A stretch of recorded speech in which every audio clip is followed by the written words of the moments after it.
What's up everybody, welcome to Money Management channel. My name is Andrei and today I'm gonna be doing an update on MMTLP and Finra saga. I got the cash in the bag, stadium packed, born a rock star in this life, gonna live it up. And for today's video guys, I have a very interesting news. I will show you even more evidence of the conflict of interest that you can find basically everywhere inside authorities, inside market makers and the companies who might be in charge of the naked shorting. Then I will show you an update from Congress and how we can push our case forward because a lot of our community members are doing nothing except just waiting for another community members to push the case forward. And at the end of this video I will share my personal story. That is why please watch this video till the very end, because it is very important for me personally. So, and let's start with the news itself. 16 hours ago, Curtis wrote the tweet and he basically reposted the tweet that was published by Wall Street whistleblower guy. And Curtis wrote, Penny Pennington, Jessica Hopper and Christopher Hans, Edward Jones, Finra and the larger financial cartel. This is my surprised face, and as you can see, this fact didn't surprise him. And let me show you this tweet. 17 hours ago, Wall Street whistleblower guy wrote this. So let me get this straight. Edward Jones, the largest broker-dealer in America, hires Finra's top lawyer and head of enforcement that oversaw the MMTLP, GME and AMC debacles. Yet, the Edward Jones CEO also simultaneously serves on the board of directors for both Finra and the Federal Reserve of St. Louis. What kind of Missouri cousin kissing is this? Remember, during the pandemic, when several heads of the Federal Reserve banks got caught insider trading and nothing happened to them? Yeah, me neither. And he added several screenshots, let me show you right here, that Penny Pennington, the major lawyer of Finra, let me show you right here. She also was a board member of Federal Bank of St. Louis. And take a look right here. Penny Pennington is the Class B directors in St. Louis Reserve Bank. On top of that, let me show you this expression. It is definitely just a summary, but guys, it is a very exact statement. Hey you all, Edward Jones, CEO Penny Pennington here. I also sit on the Federal Reserve Board of St. Louis. You all remember that insider trading scandal at the US Federal Reserve last year? Yeah, me neither. So guys, this is another evidence of the conflict of interest that is happening on top of the U3 Halt Panel conflict of interest. And let me show you this tweet that was published by Curtis, and basically it was reposted by Curtis, but that was published by Wall Street whistleblower guy on July 24th. This is what peak regulatory capture looks like. And here you can see Jessica Hopper, who is a president of the regulatory strategy, and she's a remote president, as you can see right here. Let me show you in details. The comment under this tweet. Wall Street whistleblower guy wrote, yes, they do, and the CEO of Edward Jones Investment, Miss Penny Pennington, also sits on the board of directors for both Finra and the Federal Reserve St. Louis. It's almost laughable that regulators don't see the conflict of interests at all levels. Then AG goes and hires Finra top lawyer and the head of enforcement. Meanwhile, Gary Gensler and the SEC are like, what conflict of interest? And guys, I think a lot of people inside the authorities are just paid shills. They wanted to collect as much money as they can, and they do everything to cover themselves and their friends who are helping them to do it. And definitely this needs to be fixed. And let me show you again the tweet that was published by RareDD in regards to U3 Halt Panel. 10 hours ago he wrote, on March 16, 2023, 3 months later, Finra U3 halted MMTLP, they shared their first MMTLP FAQ. About 2 weeks later, the one and the only granted FOIA request so far revealed that Finra and the SEC have been discussing MMTLP as far as back as November 2021, shortly after it became tradable against the company's wishes. Isn't the fact that Finra neglected to share any of the information learned from the FOIA request a clear example that they aren't transparent? Isn't it strange that 8 months later Finra would produce another FAQ that admits to the existence of MMTLP short interest? Is it a surprise that NextBridge Hydrocarbons shared that they've been approached by representatives of short positions holders to acquire significantly more shares than the number Finra claims to exist?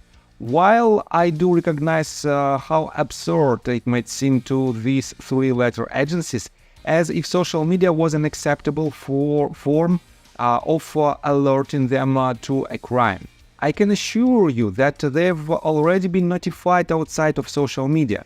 Yet we still wait.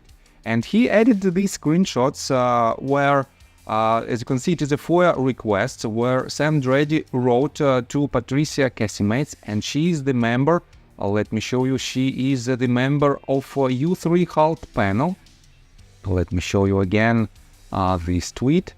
She is the member of U3 Halt Panel, and definitely it is a conflict of interest, where the U3 Halt Panel member was not only the Finra VP of Market Operations, but also, let me show you again this letter, she knew back in 2021, as you can see on November 29th of 2021, that something wrong is happening on MMTLP side, and she did nothing. Unfortunately, we have a lot of this type of evidence.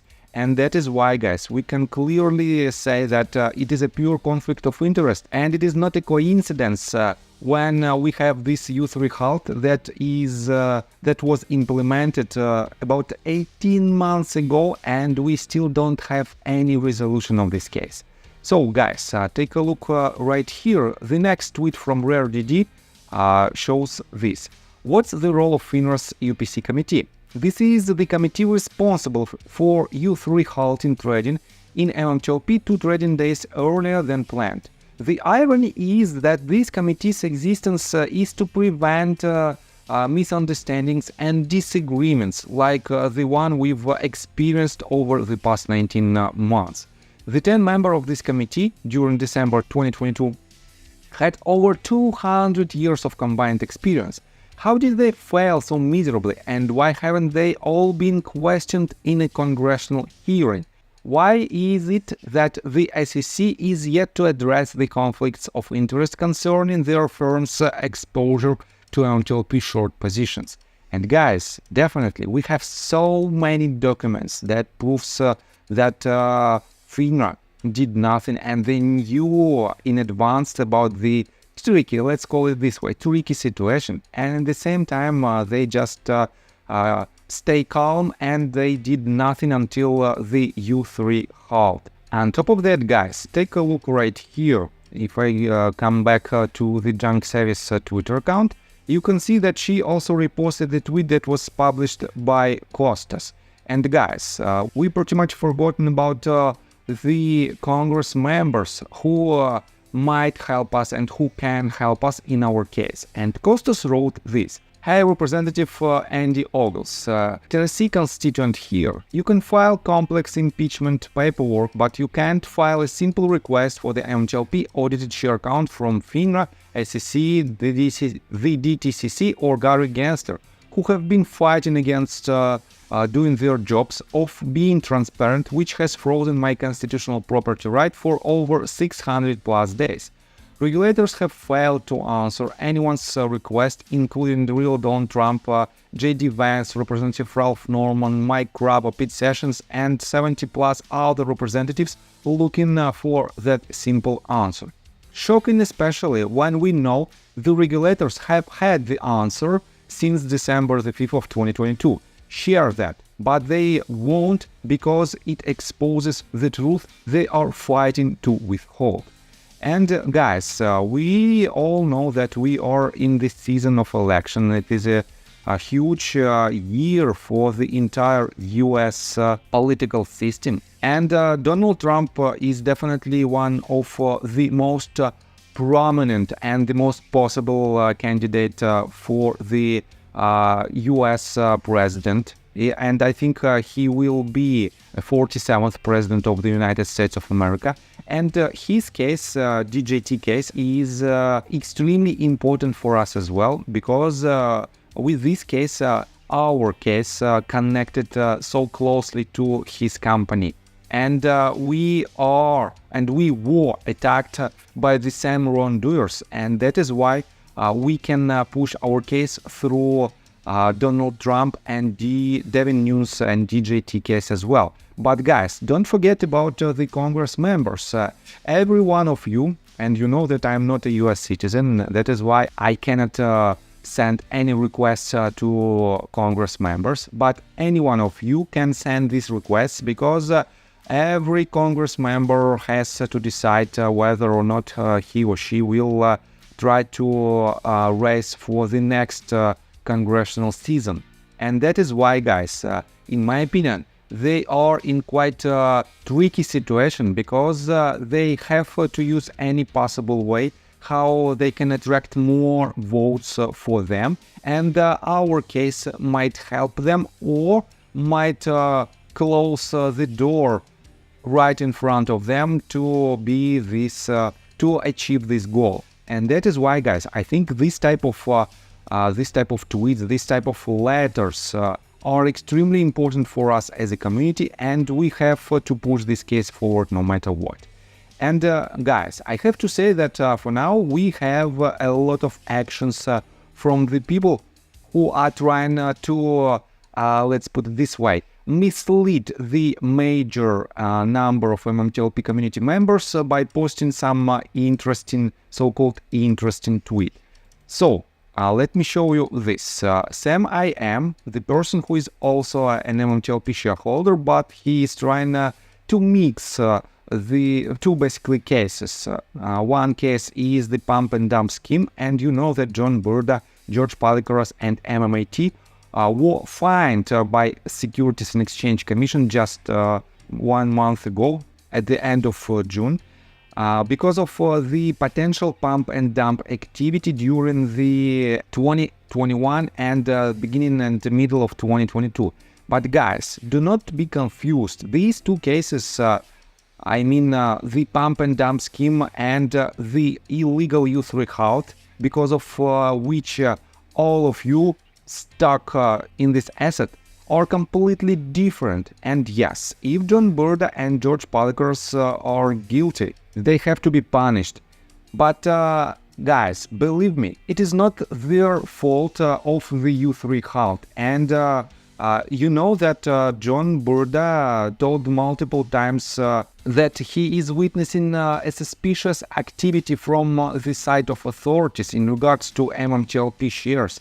And this activity basically was completely ignored by major agencies like Finra and SEC, despite the fact that he wrote even letters where he described this situation. And that is why, guys, we have to be very focused on the major case, and major case is definitely the U3 halt case. On top of that, guys, as you can see, this tweet that was reposted by Sam I am, and let me quote it for you. John Burda addressed it to Ham Short Killer, and he said, "Ham Short Killer, take a look at MMTLP and MMAT. I would be happy to bring you up to speed.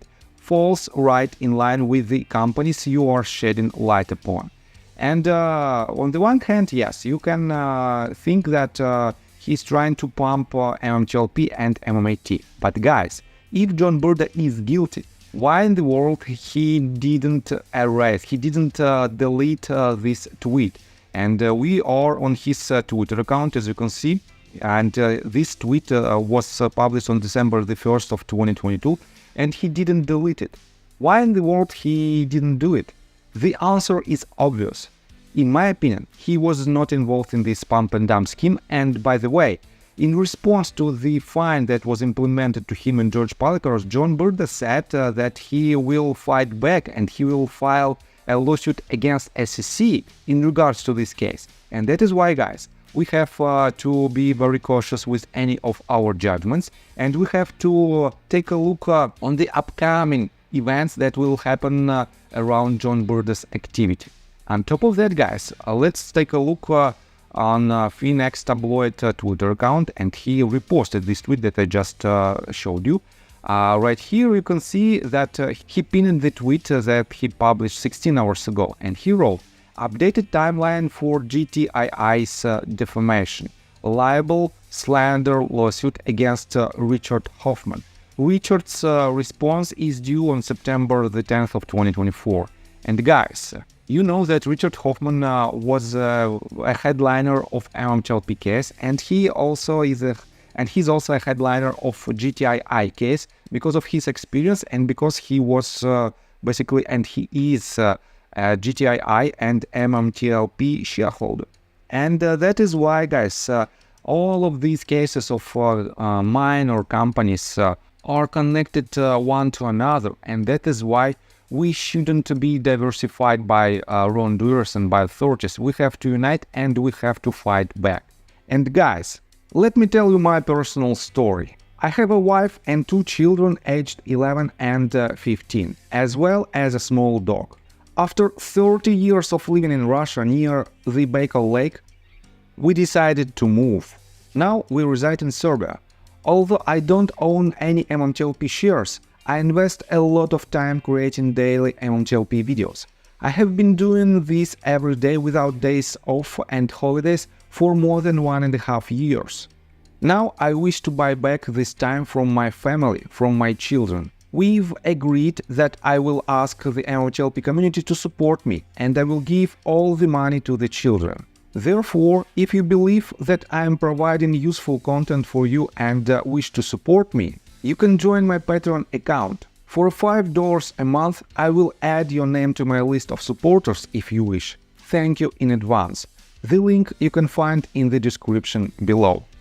So, I think that's all information that I want to provide you. If you like my video, please hit the like button and subscribe to my channel, and see you guys and girls next time. Bye! I got the cash in the bag, stadium packed.